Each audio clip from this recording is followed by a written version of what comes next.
Mama. I'm Courtney Cecil, proud mom of two boys and an organizational culture and behavior change executive. And I'm a believer in building a movement to help the burned out, overwhelmed working moms reclaim their control and free time so that they can confidently remain in the workforce without losing the sanity or themselves. Now, let's get started. Hello there. Hey, y'all. I am your host, Courtney Cecil, and welcome back to another snack-sized episode of the Life Management System. So, I've got a question for you, my fellow working moms.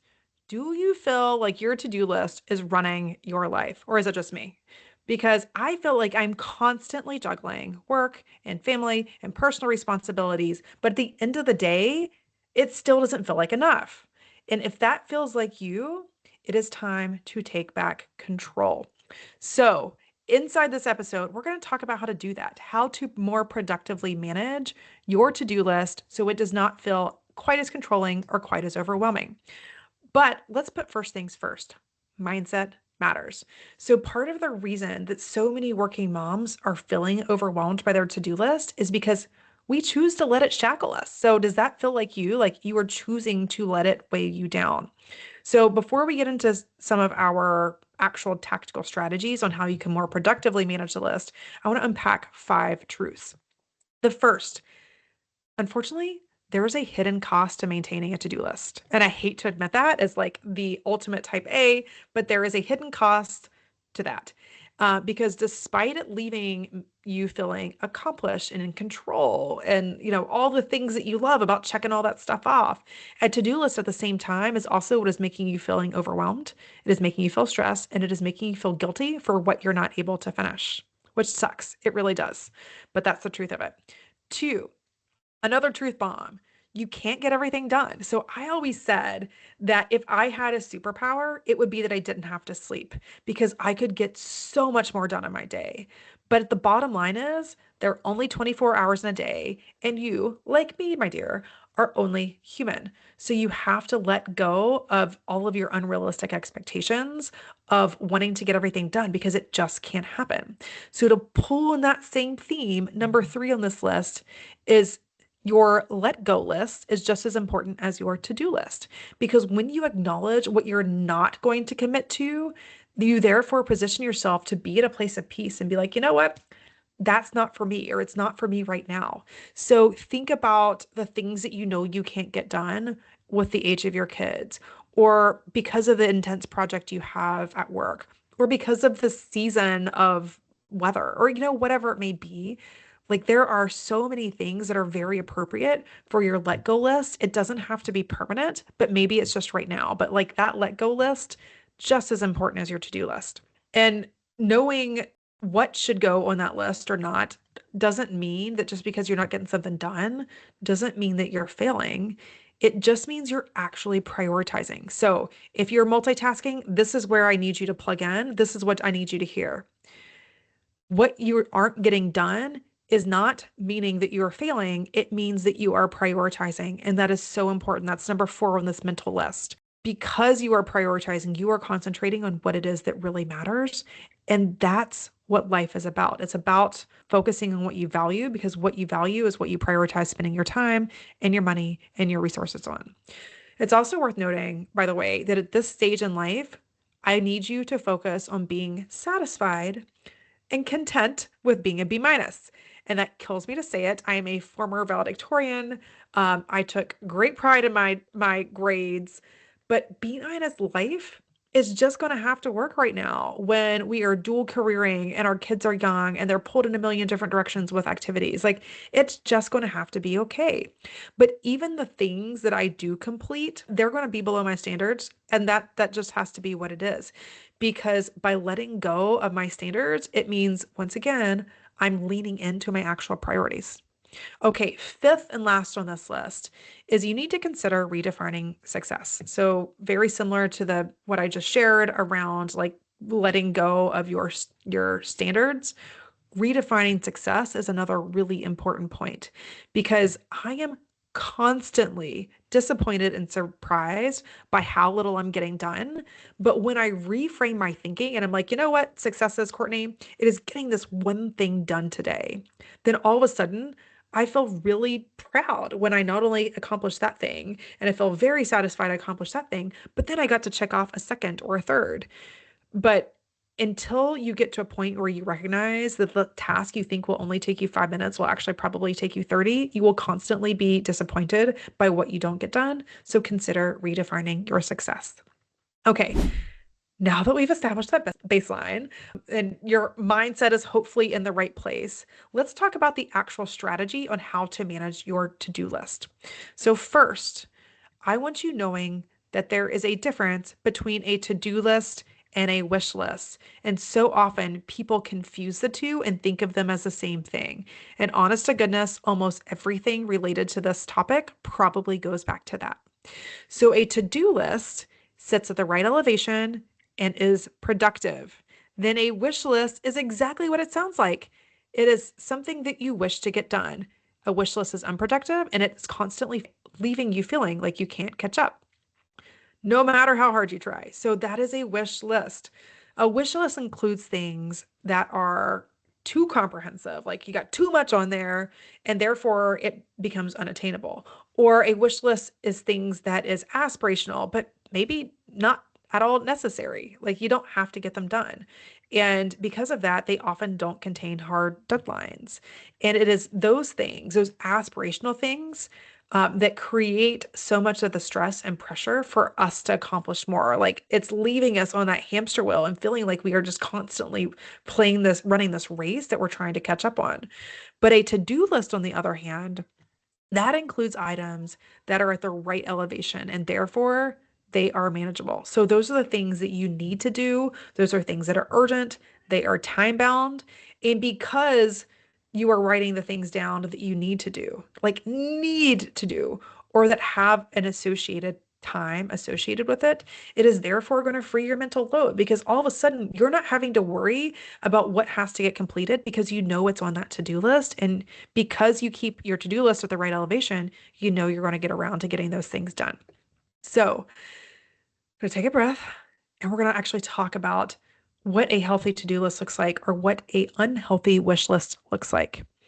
So the key to having that productive, less stressful list is not to have a longer one, it's to have a smarter one. So let's talk about what you can let go of so that way you can focus on what truly matters.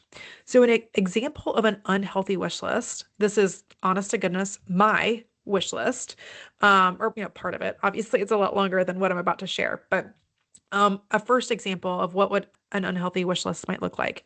It's applying mold prevention to the front stoop. Like my front stoop never gets sun and therefore gets moldy really quickly. It drives me nuts. It looks sloppy.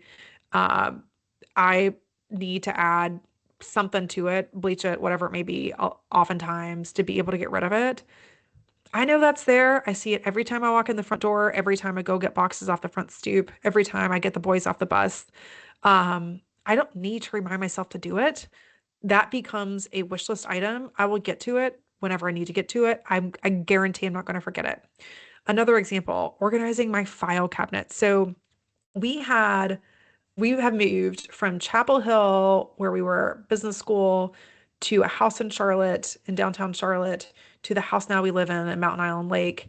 And these same darn files have followed us from point A to point B to now where we are now. And then if you followed me for a while, you know that the past year I have upgraded my office and gotten new furniture and that sort of thing that makes it easier to support my day job and this job. And I'll be darned if those same file cabinets weren't, or like file folders were not moved from yet one desk in this house to yet a second desk in this house. But that's not time bound. It's not something I've got to take care of. That is a wish list item. When my kids are out of the house, one of these days I'm going to get to them. But right now they're doing just fine. The only bad thing I'm getting from them is they're taking up a little bit of real estate. I got to be okay with that. The last example of a wish list item is making a photo album with my vacation photos or whatever it may be. That's an example that relates to some of the people that I talk to in my DMs. The one for me is I like to be able to organize my photos and then create a folder that specifically goes onto a digital frame in my kitchen.